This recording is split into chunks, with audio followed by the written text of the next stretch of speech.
آپ یقین کریں کہ پاکستان میں جو اپنے میرے دوست تھے لاہور سے، وہ آنا ہی نہیں چاہتے تھے. ان کو خوف تھا کہ پتہ نہیں وہاں جائیں گے، وہ عجیب سا، کسی نے کوئی اس علاقے میں آیا ہی نہیں تھا. تو میں اپنے باہر سے جو میرے دوست تھے، وہ میرے دوست آیا کرتے تھے یہاں میرے ساتھ. اپنے میرے جو لاہور میں بڑی مشکلوں سے کسی ایک آدھ کو کھینچ کے لاتا تھا، باقی یہاں سے آتے نہیں تھے. تو باہر سے جب لوگ آئے، میں آپ کو یقین دلاتا ہوں کہ ایک ایک میرا جو بھی باہر سے میرے دوست یہاں جب آئے، سب نے ایک ہی چیز کہی کہ اس سے خوبصورت دنیا میں کوئی علاقہ نہیں ہے. تو تب سے میں نے یہ سوچا کہ اللہ نے کبھی مجھے موقع دیا تو جب میں اس علاقے کے لیے کچھ کروں گا، میں صرف اس علاقے کی مدد نہیں کروں گا، میں اپنے ملک کی مدد کروں گا. اور میں نے آج سے 30 سال پہلے ایک کتاب، ایک یعنی کافی ٹیبل بک جس کی تصویروں والی کتاب لکھی، انڈس جرنی اس کا میں نے نام رکھا. اور وہ جب میں نے یہ سارا علاقہ دوسائے، اوپر اسکردو، سارے علاقے میں ساتھ فوٹوگرافر کو لے کے گیا تصویریں لیتے ہوئے، تو جب وہ کتاب باہر میں نے جب پبلش ہوئی انگلینڈ میں، تو سارے لوگ دنگ ہو گئے کہ یہ بھی ہے پاکستان. یعنی شہروں کا تو پتہ تھا ان کو، لیکن پاکستان کے باقی علاقوں کو کسی کو باہر نہیں پتہ تھا. اور کتاب میں نے لکھی اس لیے کہ باہر کے لوگوں کو پتہ چلے کہ ہمارے ملک میں کتنی خوبصورت ہے. اور میں یہ بھی آپ کو بتا دوں کہ باہر کے لوگوں کی تو دور کی بات ہے، پاکستان کے لوگوں کو نہیں پتہ کہ یہ ملک کتنا خوبصورت ہے. ہمارے اپنے لوگوں کو نہیں پتہ.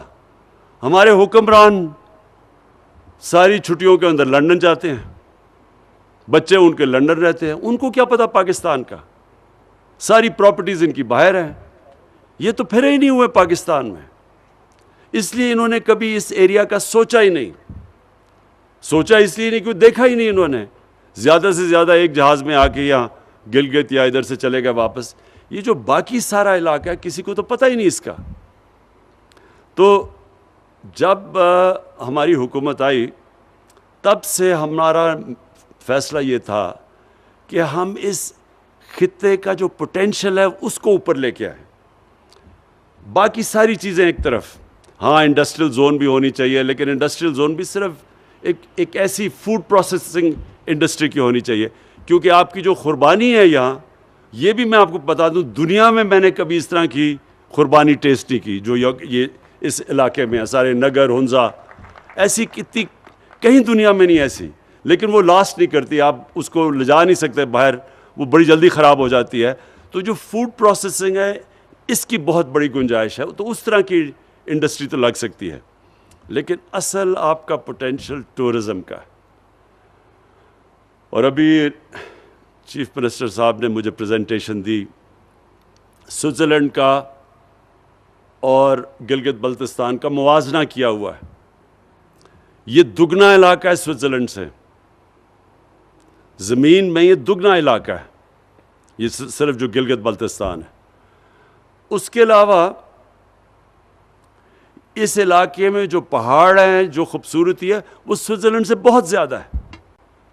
آدھے تو دنیا کے جو بڑے اونچے ترین پہاڑ ہیں، 12 یہ جو سب سے بڑی پیکس ہیں، تقریباً آدھی تو اس علاقے میں، گلگت بلتستان اور یہاں. تو یہاں جو پوٹینشل ہے ٹورزم کا، کسی کو اس ملک میں اندازہ نہیں ہے. میں صرف آپ کو فگر دیتا ہوں. میں نے 2 فگرز دیکھی ہیں کہ سوئٹزرلینڈ ٹورزم سے کتنا پیسہ کماتا ہے. تو پہلے آپ یہ دیکھ لیں کہ پاکستان کا جو ساری ہم ایکسپورٹ کرتے ہیں، ساری پاکستان کی ایکسپورٹس مشکل سے $25 ارب ہے، اور ماشاءاللہ ہمارے دور میں اب یہ بڑھ رہی ہیں ایکسپورٹس. سوئٹزرلینڈ صرف ٹورزم سے $60 سے $80 ارب کماتا ہے. تو آپ یہ سوچیں کہ اگر وہ آدھا ہے ہمارا گلگت بلتستان سے، اگر ہم اس کو ڈیولپ کر لیں تو آپ سوچیں کہ میں کہتا ہوں کہ آپ کا تو فائدہ ہوگا یہاں، لیکن ہمارے ملک کا کتنا فائدہ ہوگا، سارے پاکستان کا کتنا فائدہ ہوگا. ہمیں فارن ایکسچینج ملے گا، آپ کو روزگار ملے گا، خوشحالی آئے گی. تو دونوں کے لیے تو یہ جو ہم پیکج لے کے آئے ہیں، یہ صرف آپ کی بھلا کے لیے، آپ کے لیے بہتری کے لیے نہیں لے کے آئے، یہ سارے پاکستان کے لیے لے کے آئے ہیں، کیونکہ اس کا فائدہ سارے ملک کو ہوگا۔ جب گلگت بلتستان اپنی آپ کو ٹورزم کے لیے تیار کرے گا، صحیح معنی میں ڈیولپمنٹ ہوگی، سارا فائدہ سارے ہمارے ملک کو ہوگا۔ اور میں آج ایک داد دینا چاہتا ہوں، میرے سے بڑے بڑے غلط فیصلے بھی ہو جاتے ہیں، میں ٹکٹس دینے میں بھی، میں جب دیکھتا ہوں ماضی میں تو میں سمجھتا ہوں میں نے بڑی بڑی غلطیاں کی پارٹی کے ٹکٹس دیتے ہوئے۔ کئی جگہ میں اب سوچتا ہوں کہ اگر مجھے پہلے موقع ہوتا تو میں اس طرح نہیں، اس کو وزیر بنا دیتا، اس کو نہ کرتا، یہ میں سوچتا رہتا ہوں سارا وقت۔ لیکن مجھے جو آج بڑی خوشی ہے کہ اس ایک فیصلہ جو کیا، جو میں اللہ کا شکر کرتا ہوں کہ میں نے صحیح فیصلہ کیا، وہ خالد کو آپ کا وزیر اعلیٰ بنانے کا۔ اس کی وجہ کیا ہے؟ دیکھیں، ایک انسان، ہمارے بدقسمتی سے ہمارے جو لوگ، جو انسان ہمارے پولیٹکس میں آتے ہیں، وہ 3 طرح کے لوگ ہوتے ہیں۔ ایک وہ لوگ ہوتے ہیں جو کہ پولیٹکس میں صرف اور صرف اپنی ذات کو فائدہ پہنچانے کے لیے آتے ہیں۔ اور ان کے اندر بھی 2 کیٹیگریز ہوتی ہیں۔ ایک اپنی ذات کو فائدہ پہنچانے کے لیے آتے ہیں، لیکن کوئی غیر قانونی چیز کر کے نہیں، بس اپنی پوزیشن کا فائدہ اٹھانے کے لیے۔ حالانکہ اگر میں اقتدار سے اپنی ذات کو فائدہ پہنچاؤں تو اس کو کرپشن کہتے ہیں۔ کرپشن کی ڈیفینیشن یہ ہے کہ میں اپنے اقتدار کو استعمال کروں اپنی ذات کو فائدہ پہنچانے کے لیے۔ لیکن ہمارے کیونکہ اتنا بدقسمتی سے پولیٹکس میں اخلاقیات اتنی گر چکی ہیں کہ اس کو کوئی کرپشن نہیں سمجھتا۔ اور اس کے دوسری جو لوگ ہیں وہ ہیں جو یہاں سے پیسہ چوری کر کے ملک سے باہر لے کے جاتے ہیں۔ یہ اس ملک کے سب سے بڑے غدار اور سب سے بڑے مجرم ہیں۔ 2 طرح نقصان پہنچاتے ہیں۔ ایک، وہ پیسہ چوری کر لیتے ہیں جو ہمارے ملک میں خرچ ہونا چاہیے۔ دوسرا، جب وہ ملک سے باہر لے کے جاتے ہیں تو ہمیں دوسرا نقصان پہنچاتے ہیں، کیونکہ ڈالر لے کے باہر پہنچاتے ہیں۔ تو جب ڈالر ملک سے باہر جاتا ہے، ہمارے روپے پہ پریشر پڑتا ہے، روپیہ کمزور ہو جاتا ہے، روپیہ گرنا شروع ہو جاتا ہے۔ اور جب روپیہ گرتا ہے تو ساری چیزیں مہنگی ہو جاتی ہیں، ملک میں غربت آ جاتی ہے۔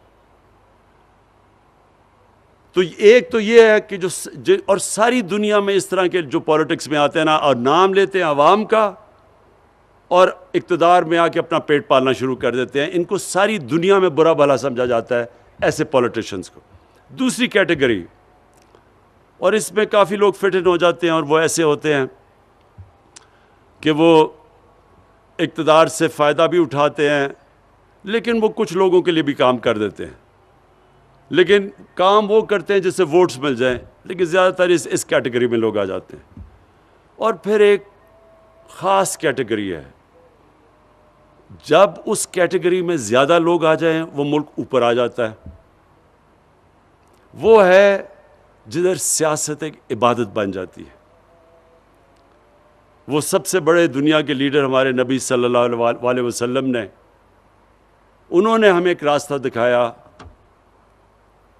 کہ انہوں نے ان کی جو ریاست تھی، جو ان کا اقتدار تھا، وہ صرف اور صرف عوام کی بہتری کے لیے تھا۔ اپنی ذات انہوں نے بالکل بیچ میں سے نکال دی۔ تو جو بھی جیسے پہلے تو بہت ہی غریب تھے، امہ مدینہ کی ریاست میں بڑا برا حال تھا، لیکن جیسے جیسے پیسہ آیا وہ سارا پیسہ انہوں نے لوگوں کے اوپر خرچ کیا، نچلے طبقے کو اوپر اٹھانے کے لیے خرچ کیا، کمزوروں کے لیے، معذوروں کے لیے، بیواؤں کے لیے، یتیموں کے لیے۔ دنیا کی تاریخ کی پہلی فلاحی ریاست بنا دی، اور اپنے لیے کوئی محل نہیں بنائے، اسی مسجد نبوی میں جس دن پہلے دن مدینہ آئے تھے اسی میں رہے، سادگی میں زندگی گزاری۔ آج تک ہم ان کے لیے جان دینے کے لیے تیار ہیں، آج تک ہم ان سے اتنی عشق کرتے ہیں، ہمارے دلوں میں وہ بستے ہیں۔ ساری زندگی آنے والی دنیا کے لیے انہوں نے بتا دیا کہ اصل میں اقتدار جب آپ کو ملتا ہے تو کتنی بڑی ذمہ داری ہے آپ کی. اور ہر آدمی, جس طرح جب حضرت عمر خلیفہ بنے تو انہوں نے کہا کہ اگر ایک کتا بھی میری ریاست میں بھوکا مرتا تو میں ذمہ دار ہوں. مطلب یہ کہ جو غربت ہے, جو لوگ تکلیف میں ہیں, یہ بہت بڑی ذمہ داری ہوتی ہے اقتدار میں آنے والے لیڈر کے لیے. تو مجھے جو چیز پسند آئی خالد کے اندر, میں نے اس کے اندر جنون دیکھا ہے کہ یہ سارا وقت سوچ رہا ہوتا ہے کہ کیسے اپنے علاقے کے لوگوں کی یہ مدد کرے, کیسے اپنے علاقے کو بہتر کرے. اس لیے ہم جب ہمارے پاس یہ پروپوزل لے کے آتا ہے تو ہم پھر پوری اس کی مدد کرتے ہیں, کیونکہ ہمیں پتہ ہے یہ اپنے لوگوں کا سوچ رہا ہے.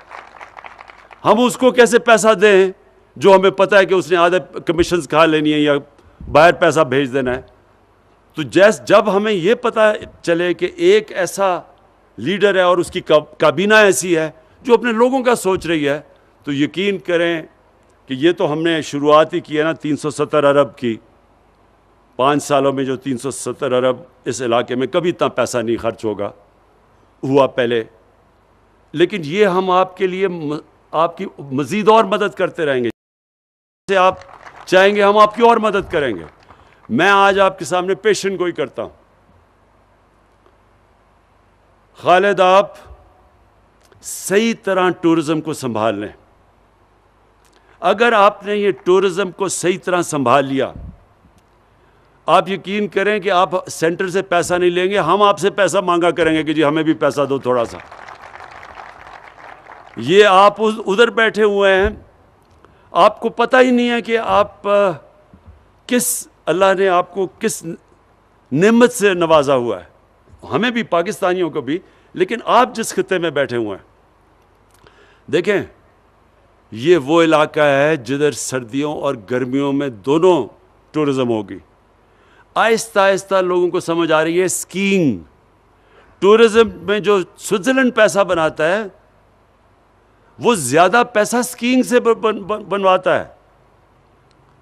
ان کا پیسہ گرمیوں میں, جس طرح ہمارے لوگ تو گرمی سے بچنے کے لیے آتے ہیں, وہ اس کا کم پیسہ ادھر سے بنتا ہے.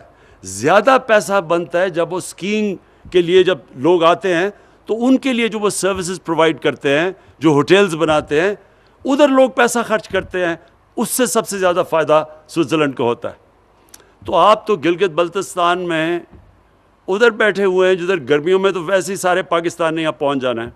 وہ گرمی میں نیچے لوگ تو یعنی دعا کر رہے ہوتے ہیں کسی طرح یہ ٹھنڈے علاقوں میں آئے. تو پہلے تو آپ کو وہی فائدہ ہے, باہر سے ٹورزم آئے یا نہ آئے, پاکستان نے تو پہنچ ہی جانا ہے یہاں, جیسے جیسے آپ کی کنیکٹیوٹی بڑھتی رہے گی.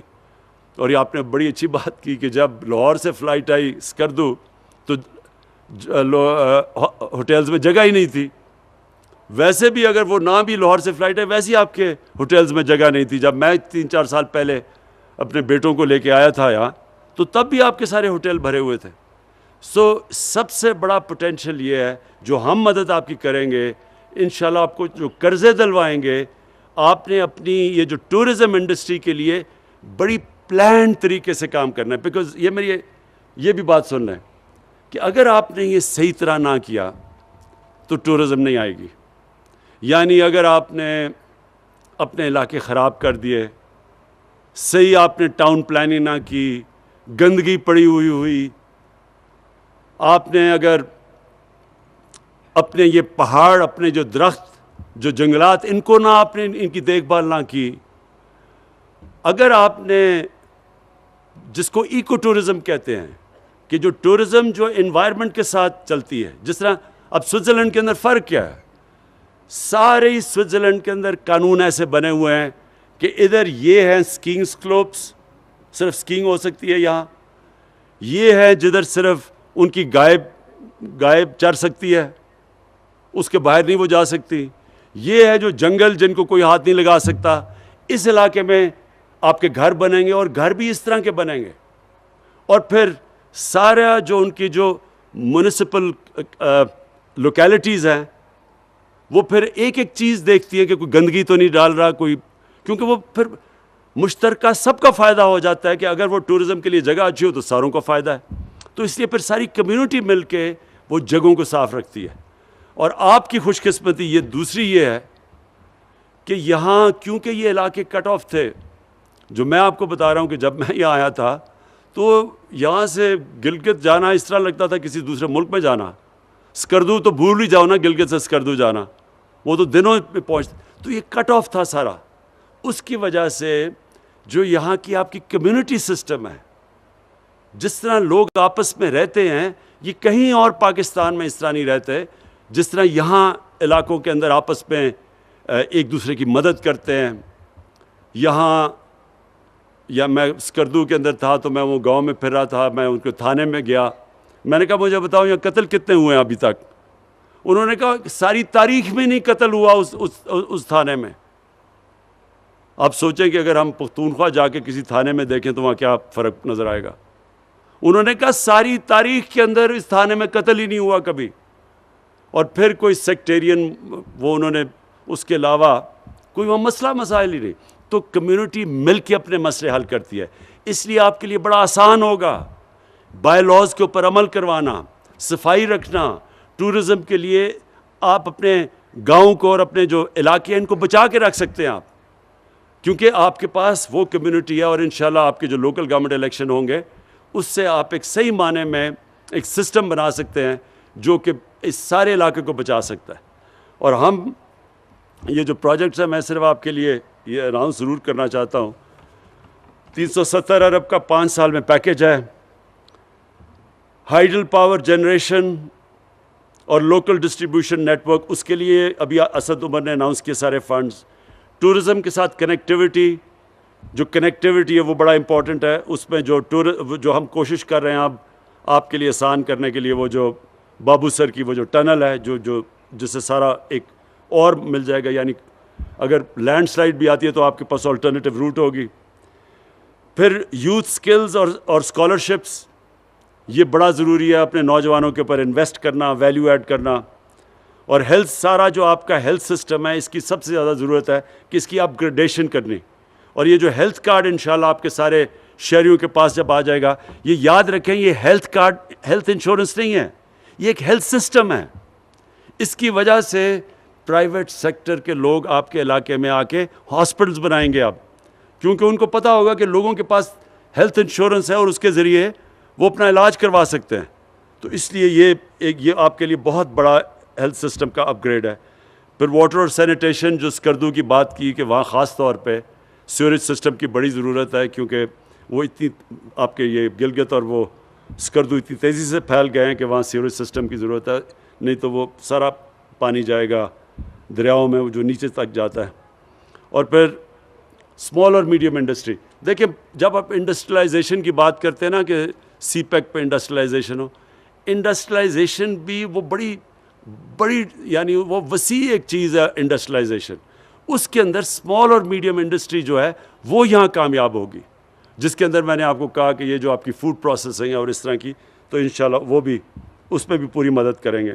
اور پھر جو آپ کا انفراسٹرکچر ہے اس کی ایکسپینشن، آپ کے ایئرپورٹس کو بڑا کریں تاکہ بالکل ٹھیک آپ کہہ رہے ہیں یہاں ڈائریکٹ اب اسکردو میں انٹرنیشنل فلائٹس آیا کریں گی. کوشش کرتے ہیں، مجھے گلگت میں کافی مشکل لگ رہا ہے لیکن ہم کوشش کریں گے کیسے آپ کی مدد کر سکتے ہیں کہ یہاں بھی فلائٹس ڈائریکٹ آ سکے. ابھی تک تو صرف اسکردو جا سکتی ہیں.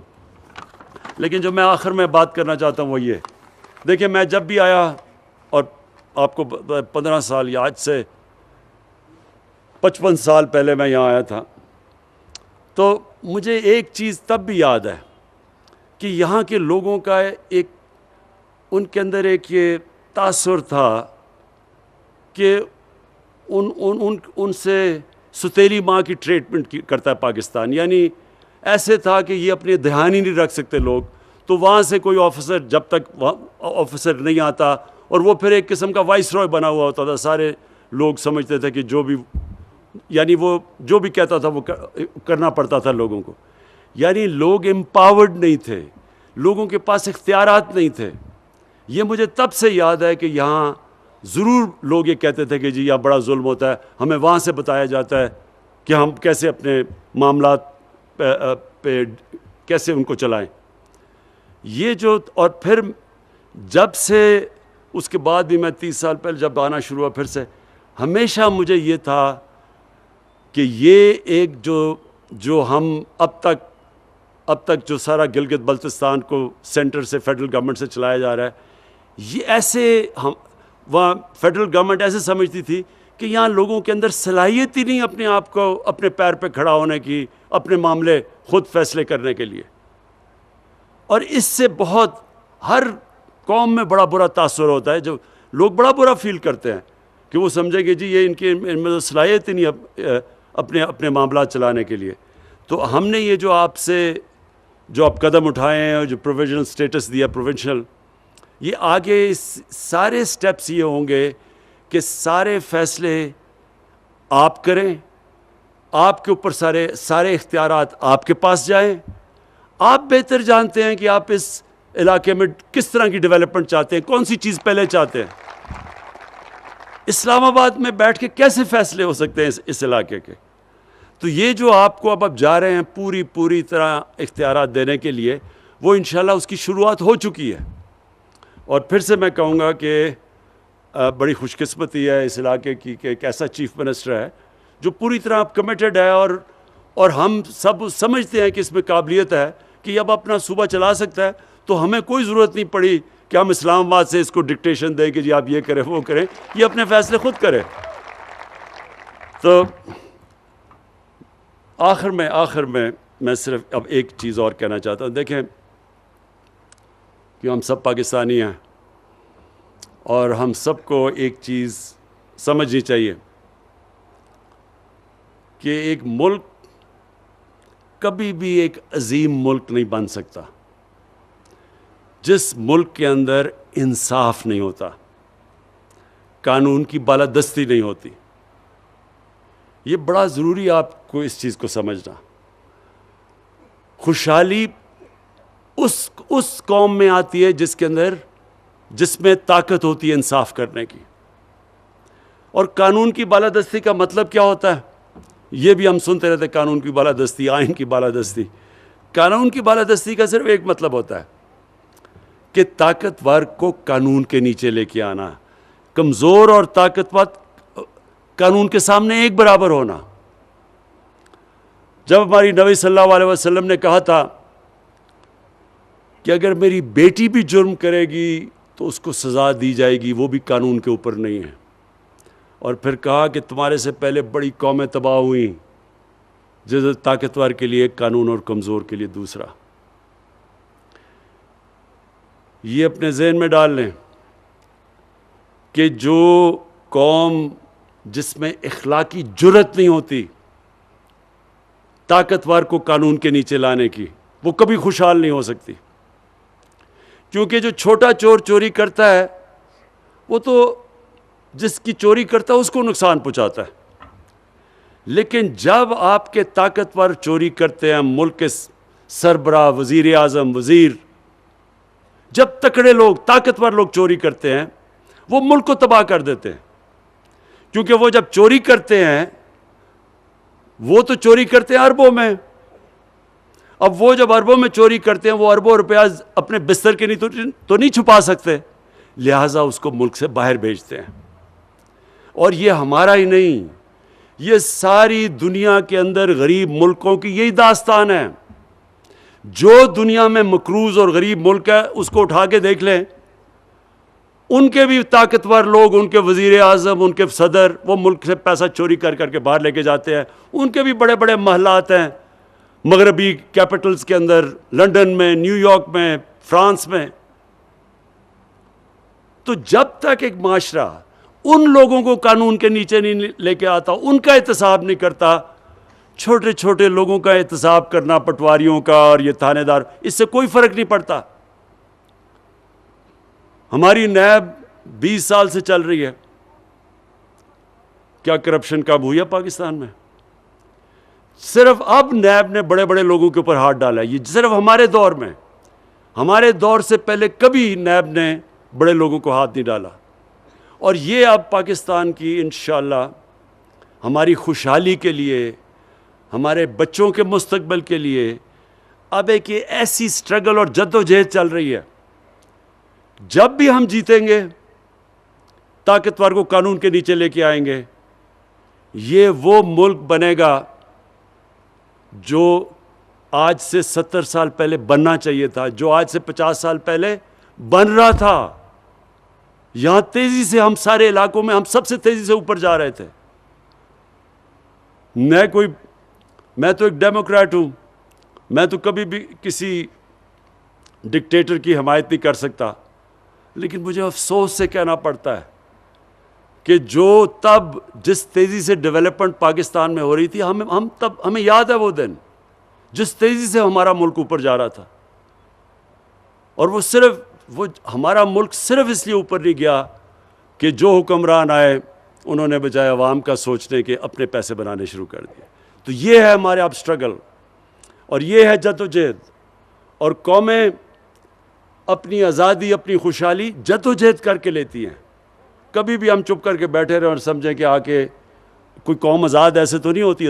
آزادی کے لیے قوم لڑتی ہے, جدوجہد کرتی ہے. یہاں بھی ایک کرپٹ مافیا بیٹھا ہوا ہے, اس کے خلاف اب اس سے آزادی لینے کے لیے پوری جدوجہد ہے. اور انشاءاللہ میرا یہ ایمان ہے کہ اللہ نے میری ٹریننگ ہی کروائی ہے مقابلے کے لیے, ان چوروں کو ہرانے کے لیے انشاءاللہ.